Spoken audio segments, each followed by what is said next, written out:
There we go. Brandon, Steve Kerr obviously said that you had a great game. He was really high on how you played tonight and how you performed. Just talk about your performance, how you felt out there, and what you think about it, hindsight. Yeah, I think ever since the Minnesota in-season tournament game, I've had the most confidence. I'm already a confident person, but just being out there for 39 minutes that night and playing against the best, I think that I can be out there with anybody, any group, and playing against any group. So be playing 31 minutes tonight, just something the team needed with three key guys being out. So just try to pick up and fill the void as best as we can, and we got a W. That's what matters. You trying to get up to three a little bit more often? I was open all 4 times, so letting it fly.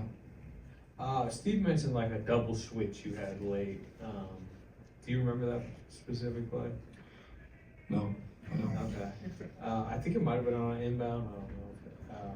But he just referenced it because he mentioned that you're seeing stuff even defensively late. Oh yeah, we're talking about the inbounds pass to Paul. Yeah, just saw it. I knew they needed a 3 at that point in the game, so me and Mo just talked about how we switched, and we made him throw it almost to the backcourt. You mentioned what did that Minnesota game do? Yeah, it put my confidence through the roof for sure. Playing against Anthony Edwards, one of the top upcoming guys in the league, and then to follow that up, play against Shea and Jalen Williams, and now playing against Russ, Terrence, James, Paul George, Kawhi Leonard.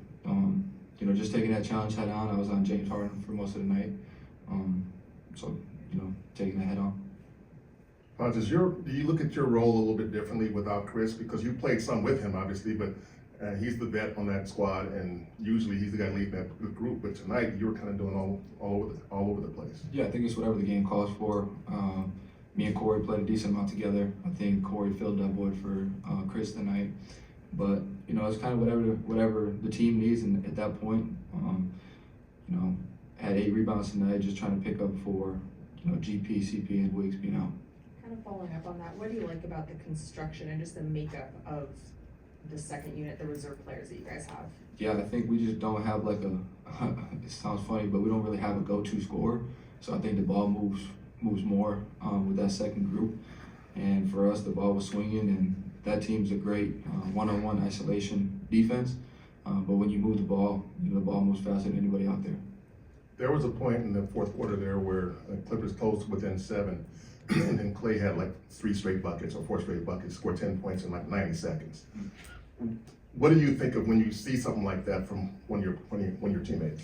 Yeah, I think we kind of expect that from Klay, but also just us recognizing that group we were playing out there against, they were kind of switching everything, so the ball was sticking a little bit. But we were able to get Klay some free ones, and then once he sees one goes in, he lets them fly, and he had 3 straight at that point. And I kind of turned the momentum around. We were able to get Steph and Dre back in the game, and from there we closed it out. When it comes to Klay, he seems like his confidence is up out there with you guys. He was able to go off for 10, like you just said, in such a short amount of time. Is that a 2-way thing with you guys? Are you guys like really comfortable with Klay out there in that group? Is that how that works?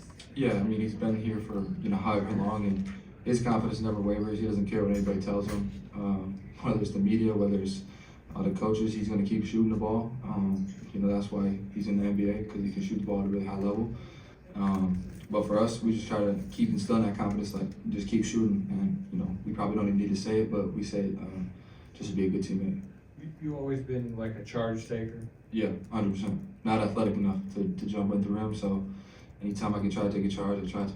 Is it even more in the NBA? Because obviously the athletes are even better, bigger roles. Yeah, it's hard. You got to have kind of a gauge on in college you can kind of get away with moving a little bit, but now with the replay, as soon as they see you move just a little bit, they're gonna challenge and review it. But I didn't watch the one I had against Russ, but Trey, the ref, said I need to let him land, and I felt like if I let him land, I would be in the RA, and so it would have been a block regardless. Not technically, I guess, a charge, but the offensive foul you drew on Harden, I mean, how you seem pretty fired? Yeah, I think going in, just kind of picking him up full court, making him dribble, waste some energy.